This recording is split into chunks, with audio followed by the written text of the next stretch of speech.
हरिओम। ओम बोलिए काशी विश्वनाथाय नमः। ओम श्री गुरुदेवाय नमः। समस्त देशवासियों को विनोद प्रहरी यूट्यूब चैनल की तरफ से राधे राधे। जय श्री कृष्ण, जय श्री राम, जय गंगा मैया, जय गुरुदेव महाराज की।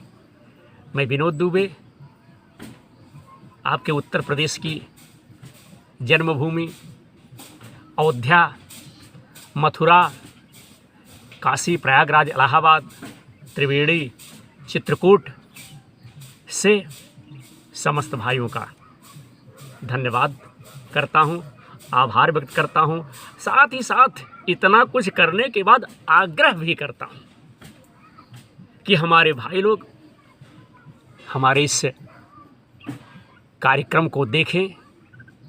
कार्यक्रम को देखने के बाद अपना आशीर्वाद, अपना सुझाव, अपना प्यार, अपना उदार, अपना आशीर्वाद इस धर्म के काम में आप प्रदान करें, दीजिए।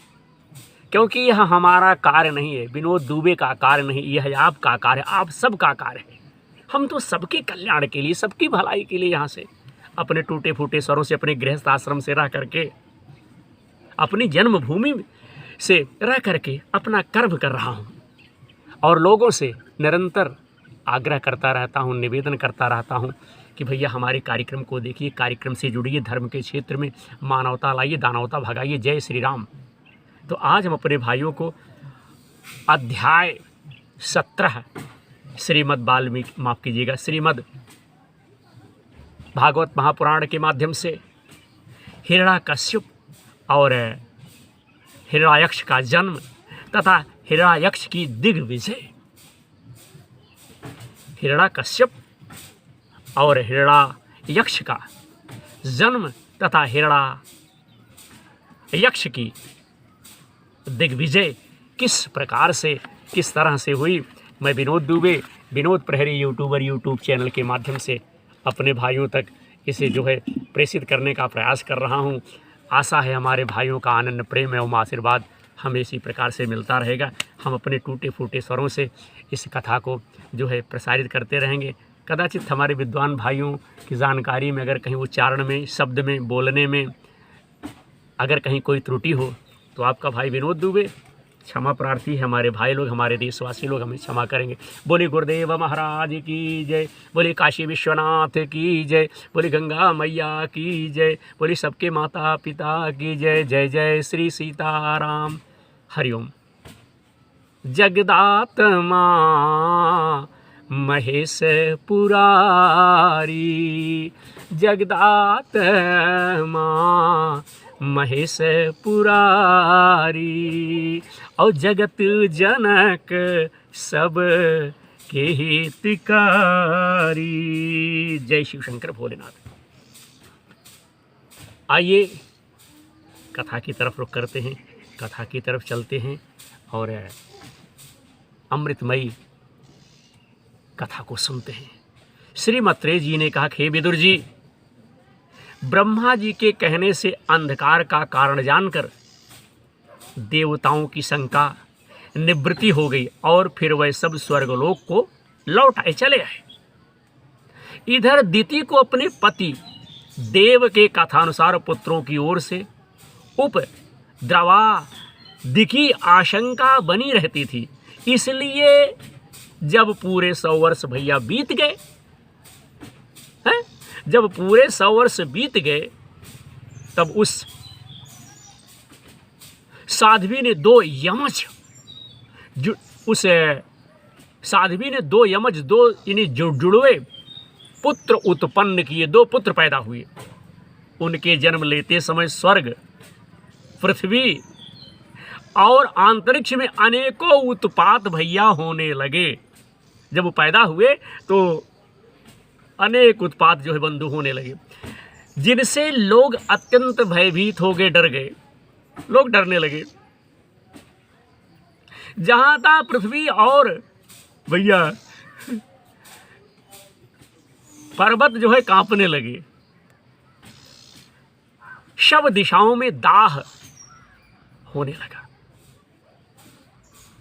जगह जगह उल्कापात होने लगा, बिजलियां गिरने लगी और आकाश में अष्टसूचक धूमकेतु,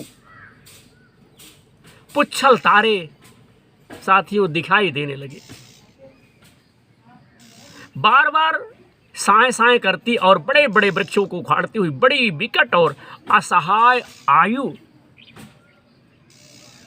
बड़ी तेज हवा वायु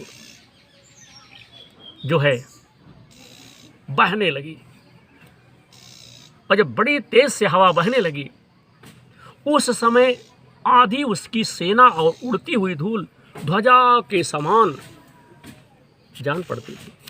जब भैया ये दोनों भाई पैदा हुए तो इस प्रकार की अनहोनी होने लगी। हरिओम। बिजली जोर जोर से चमक कर मानो खिलखिला रही है। घटाओं ने ऐसा सघन रूप धारण किया कि सूर्य चंद्र आदि ग्रहों के लुप्त हो जाने से आकाश में गहरा अंधकार बंधु छा गया और उस समय वहां कुछ भी दिखाई नहीं देता था। समुद्र दुखी मनुष्यों की भांति कोलाहल चिल्लाने लगा, कोलाहल करने लगा। उसमें ऊंची ऊंची तरंगे जो है उठने लगी और उसके भीतर रहने वाले जीवों में बड़ी हलचल मच गई, पैदा हो गई। नदियां तथा अन्य जलाशयों में बड़ी खलबली मच गई और उनके कमल सूख गए। सूर्य और चंद्रमा बार बार ग्रसे जाने लगे तथा उनके चारों ओर अमंगल सूचक मंडल बैठने लगे। बिना बादलों के ही गरजने का शब्द सुनाई देने लगा तथा गुफाओं में रथ की घरघराहट सा शब्द निकलने लगा। भैया गांव में गीदड़ और उल्लुओं के भयानक शब्दों के साथ ही सियारियां मुख से दहकती हुई आग उगल कर बड़ा अमंगल शब्द करने लगी। जहां तहां कुत्ते अपनी गर्दन ऊपर उठाकर कभी गाने और कभी रोने की समान भांति भांति के शब्द करने लगे। हे विदुर जी, झुंड के झुंड गधे अपने कठोर खुरों से पृथ्वी जो है खोदने और रेक नेक शब्द करते मतवाले होकर इधर उधर भागने लगे, दौड़ने लगे। पंछी गधों के शब्द से डरकर रोते चिल्लाते अपने घोंसलों से उड़ने लगे। इस प्रकार की अपनी खिरकों में बंधे हुई और वन में चरते हुई गाय बैल आदि पशु डर के मारे मल मूत्र जो है करने लगे, त्यागने लगे। गांव में ऐसी डर गई कि दूहने पर उनके थनों से खून निकलने लगा।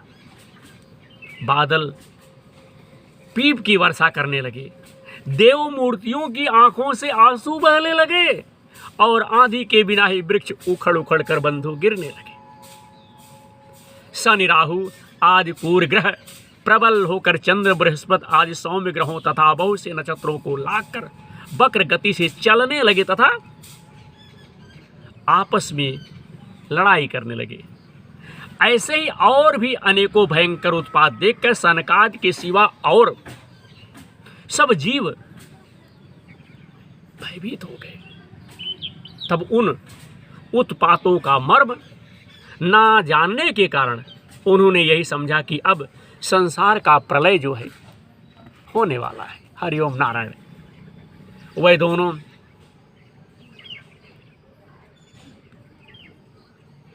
आदि दैत्य, दोनों राक्षस, वह दोनों आदि दैत्य जन्म के अनंतर शीघ्र ही अपने फौलाद के समान कठोर शरीर से बढ़कर महान पर्वत के सादृश्य हो गए तथा उनका पूर्ण पराक्रम भी प्रकट हो गया। वह इतने ऊंचे थे कि उनके सुवर्णमय मुकुटों का अग्रभाग स्वर्ग का स्पर्श करता था और उनके विशाल शरीर से सारी दिशाएं आच्छादित हो जाती थी। उनकी भुजाओं में सोने के बाजूबंद चमचमा रहे थे भैया। पृथ्वी पर जो वह एक एक कदम रखते थे उससे भूकंप होने लगता था, और जब वो खड़े होते थे तब उनकी जगमगाती हुई चमकीली करधनी से सुशोभित कमर अपने प्रकाश से सूर्य को भी मात करती थी। वे दोनों ही यमज थे। प्रजापति कश्यप जी ने उनका नामकरण किया। उनमें से जो उनके वीर से दिति के गर्भ में पहले स्थापित हुआ था उसका नाम हिरण्याकश्यप रखा, और जो दिति के उदर से पहले निकला वह हिरण्याक्ष के नाम से विख्यात हुआ, मशहूर हुआ। जय श्री कृष्ण। हिरण्याकश्यप ब्रह्मा जी के वर से मृत्यु भय से मुक्त हो जाने के कारण बड़ा उत्पातमय हो गया। उसने अपनी भुजाओं के बल से लोकपालों के सहित तीनों लोकों को अपने वश में जो है कर लिया। वह अपने छोटे भाई हिरण्याक्ष को बहुत चाहता था, और वह भी सदा अपने बड़े भाई का प्रिय करता रहता था। भाइयों में बड़ा स्नेह था, श्री रामचंद्र जी की तरह। और साथियों, भाइयों में स्नेह होना भी चाहिए। इस बात का आप लोग विशेष ध्यान दीजिएगा कि चाहे आपके बड़े भाई हो चाहे छोटे भाई हो, उनका विशेष तौर पे आप जो है आदर करें, सत्कार करें, सम्मान करें। हरिओम नारायण वह करता था। एक दिन वह हिरण्याक्ष हाथ में गदा लिए युद्ध का अवसर ढूंढता हुआ स्वर्गलोक में भैया जा पहुंचा। कहाँ भैया? स्वर्गलोक में पहुंच गया। उसका वेग बड़ा असहाय था। उसके पैरों में सोने के नूपुरों की झनकार हो रही थी, गले में विजय सूचक माला धारण की हुई थी, और कंधे पर विशाल गदा रखी हुई थी। उसके मनोबल, शरीर पर बल तथा ब्रह्मा जी के वर ने उसे मतवाला कर दिया था, इसलिए वह सर्वथा निरंकुश और निर्भय हो रहा था। उसे देखकर देवता लोग डर के मारे वैसे ही जहां तहां छिप गए, दुबक गए, लुक गए, जैसे गरुड़ के डर से सांप छिप जाता है। जब दैत्यराज हिरण्याक्ष ने देखा कि मेरे तेज के सामने बड़े बड़े गर्वीले इंद्रादि देवता भी छिप गए हैं, तब उन्हें अपने सामने ना देखकर वह बार बार भयंकर बंधु गर्जना जो है करने लगा। फिर वह महाबली दैत्य जय जय श्री कृष्ण, राधे राधे, हरिओम नारायण। जय श्री कृष्ण। मैं विनोद दुबे, विनोद प्रहरी यूट्यूबर, यूट्यूब चैनल के माध्यम से पवित्र पावनी देवभूमि, कर्मभूमि, जन्मभूमि, तपोभूमि उत्तर प्रदेश से श्री कृष्ण की अद्भुत अलौकिक कथा आप सबके सामने पेश कर रहा हूँ। इसका आदर करना, इसका सत्कार करना अब आप लोगों के ऊपर है। हमें जो ज्ञान है, जो संस्कार, जो वाणी, जो शब्द, जो कुछ भी ईश्वर ने हमें दिया है, हम ईश्वर की सेवा में उसे समर्पित कर रहा हूँ। हरिओम नारायण। भैया मैं भगवान की सेवा में उसे समर्पित कर रहा हूँ। फिर वह महाबली दैत्य बंधु वहाँ से लौट करके जल क्रीड़ा करने के लिए मत वाले हाथी के समान गहरे समुद्र में क्या किया? घुस गया, जिसमें लहरों की बड़ी भयंकर गर्जना हो रही थी। जो ही उसने समुद्र में पैर रखा कि डर के मारे वरुण के सैनिक जलधर जीव हकबका गए, और किसी प्रकार की छेड़छाड़ न करने पर भी वे उसकी धाक से ही घबराकर बहुत दूर भाग गए। महाबली हिरण्याक्ष अनेक वर्षों तक समुद्र में ही बंधु घूमता और सामने किसी प्रतिपक्षी को ना पाकर बार बार वायु वेग से उठी हुई उसकी प्रचंड तरंगों पर ही अपनी लोहमयी गदा को आजमाता था। इस प्रकार घूमते फिरते भैया वह वरुण की राजधानी, इस प्रकार से घूमते फिरते वरुण की राजधानी विभावरी पुरी में जा पहुंचा। वहाँ पाताल लोक के स्वामी जलचरों के अधिपति वरुण जी को देखकर उसने उनकी हंसी उड़ाते हुए नीच मनुष्यों की भांति प्रणाम किया और कुछ मुस्कुराते हुए व्यंग से कहा कि हे महाराज, मुझे युद्ध की भिक्षा दीजिए। हे प्रभु, आप तो लोक पालक राजा और बड़े कीर्तिशाली हैं। आप जो है शाली हैं। जो लोग अपने को बांका वीर समझते थे, जानते थे, उनके वीर मद को भी आप चूर्ण कर चुके हैं। और पहले एक बार आपने संसार के समस्त दैत्य दानों को जीतकर राज सुयज्ञ भी किया था। साथियों, उस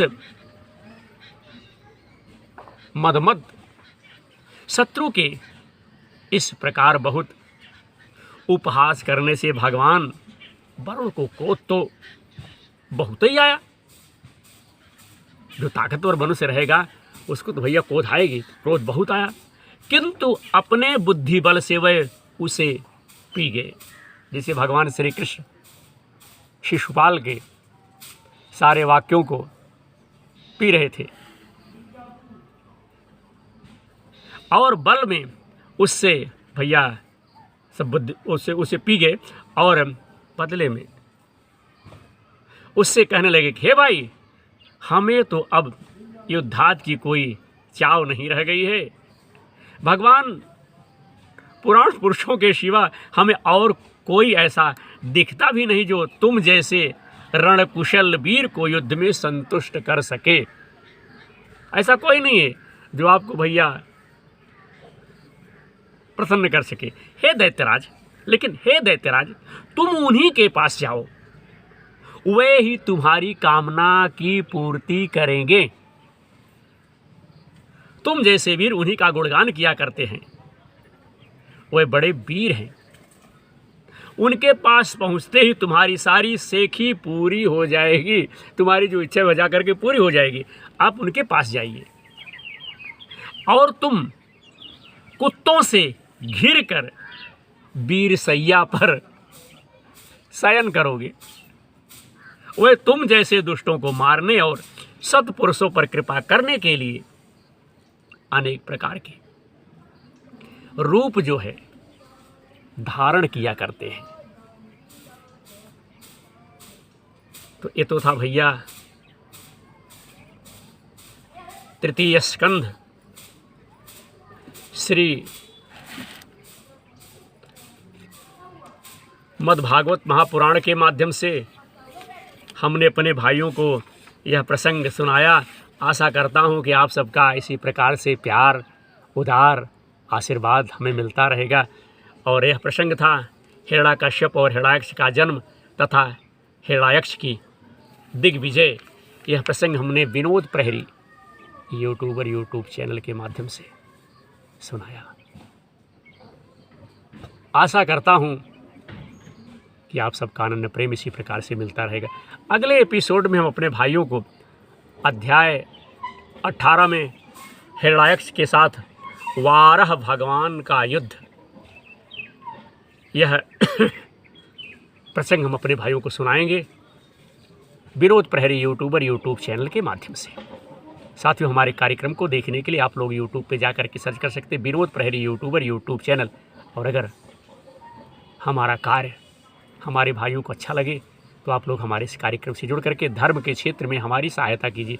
बोलिए गुरुदेव महाराज की जय, संत समाज की जय, गंगा मैया की जय, हमारे समस्त भाइयों की जय, जय जय श्री सीताराम, समस्त बहनों की जय, गुरुदेव महाराज की जय, सबके माता पिता की जय, धर्म की जय हो, अधर्म का नाश हो, प्राणियों में सद्भावना हो, विश्व का कल्याण हो। हर हर महादेव। हरिओम नारायण। आपके आशीर्वाद की आशा के साथ आपका भाई विनोद दुबे, विनोद प्रहरी यूट्यूब चैनल के माध्यम से जय